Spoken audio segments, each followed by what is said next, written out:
Your Creality K2 suddenly stops mid-print, error FR2849, filament won't retract, and your print is ruined. But the fix is actually much simpler than it looks. This error means the printer can't pull the filament back into the CFS hub, and most of the time it's caused by a blockage somewhere in the filament path. First thing, stop the print, then check the screen to see which slot is causing the problem. In my case, it was slot 1. That already tells us something important. The issue is not random, it's specific to one filament path. At this point, the most likely cause is a broken piece of filament stuck somewhere in the system. So the next step is to power off the printer and start checking the filament path.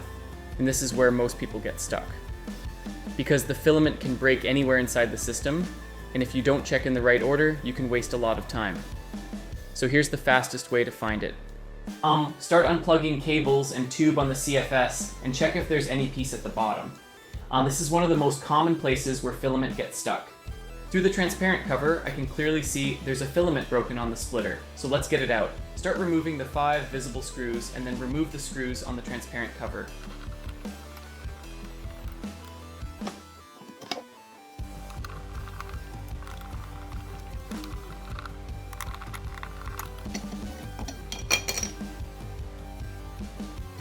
Finally, remove the broken filament from the rail.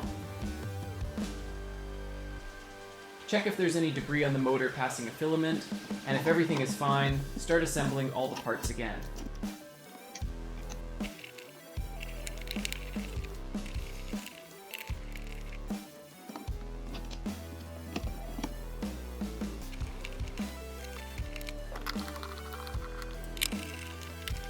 To make sure it's okay, run a filament through the slot that was giving you problems and make sure it does so without any problems.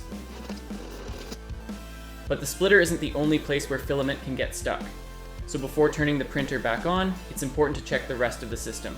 Check the PTFE tubes at the back of the printer. Sometimes filament can break inside the tube and stay hidden. Finally, check the extruder. This is where the DXC2 upgrade really helps. Thanks to the magnetic quick release design, I can open the extruder instantly and check for debris or broken filament. No filament stuck here, so everything is clear, and let's start the print again. And just like that, the printer is back to normal. The filament retracts correctly, feeds smoothly, and the print continues without issues. Here's the final result. AFC Barcelona Crest Cake Topper, clean print, no defects, and no sign of the issue we had before. So if you get the retract error, check this places: CFS Splitter, PTFE tubes, extruder. Most of the time, it's just a small piece of filament causing the problem. And once you remove it, the printer goes back to normal. If you enjoyed this video, don't forget to like, subscribe, and drop a comment below. I'd love to hear from you. Until next time, happy printing!